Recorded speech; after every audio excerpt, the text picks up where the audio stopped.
అప్పటి నుంచి ప్రతి సినిమాకి ఒక వేరే వేరే ఆబ్జెక్టివ్ ఒక కనిపిస్తుంటది. ఒక సినిమా తీయటానికి ఒక ఎంటర్‌టైనింగ్ సినిమా తీయొచ్చు. లేకపోతే హారర్ సినిమా తీయొచ్చు. కామెడీ సినిమా తీయొచ్చు.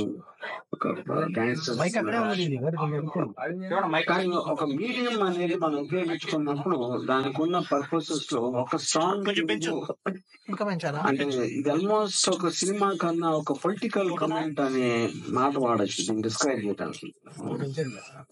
అప్పుడు దీంట్లో ఇది మాక్సిమం ఎంత మందికి రీచ్ అవ్వాలి అనేది మా ముఖ్య ఉద్దేశం. అది కానీ కిరణ్ కానీ it is not about theatre లో చేసి ఎన్ని టికెట్లు అమ్ముతాయి అలాంటి దానికన్నా ఎక్కువ. సో అండ్ వేరే ఈ ఆస్పెక్ట్స్ మనం ఫస్ట్ పార్ట్ అనేది ఆబ్వియస్ గా అప్పుడు లోకేష్ చేసిన దాని వలన థియేటర్స్ చేసాం. కానీ ఫస్ట్ నుంచి మాకు ప్రాబ్లమ్స్ వస్తాయి, కట్ చేస్తారు సీన్స్ చాలా మటుకు అలాంటి అని ఒక కన్సర్న్ నాకు కిరణ్ కి ఉంది కాబట్టి ఫస్ట్ నుంచే మొత్తం ఒక వెబ్ సిరీస్ చేసి పెట్టుకోం.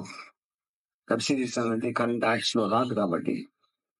సో దాని వలన మీ టుక్ డెసిషన్ చెప్పడం అనేది థియేటర్ లో కాకుండా డైరెక్ట్ అన్ని ప్లాట్ఫామ్స్ ఇప్పుడు ప్రస్తుతానికి ఏపీకి సంబంధించిన కథ కాబట్టి ఏపీ ఫైబర్ నెట్ లో రిలీజ్ చేయడం జరిగింది.